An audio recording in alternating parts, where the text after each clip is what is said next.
Hi everyone, this is Sydney Mason. This is a day in the life as an intern on the Cape Ann Whale Watch aboard the Hurricane 2 in Gloucester, Massachusetts. So first I'll board the boat before we let passengers on board, and then our naturalist Tina will give a bit of background, rules and regulations, and what to expect for the trip that day before we head out on the harbor, in which I will give a bit of a harbor talk, which includes a history lesson of the area, as well as learning the clock system, which is how we will navigate where to look when we're out on the open ocean.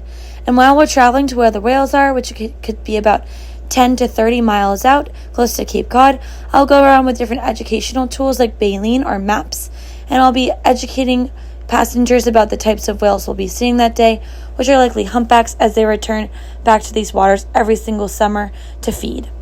And so once we are with the whales, I'll either be taking pictures or taking data recordings of the behavior of the different whales we are seeing.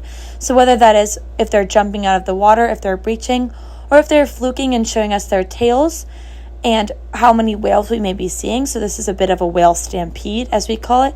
There's around 6 to 8 whales right here. And so we'll also record which whales we'll be seeing. They all have different names, and we'll use the patterns on the backs of their tails or their flukes to identify who they are. And sometimes we'll use the photos that we take that day to do some detective work about which whales are which.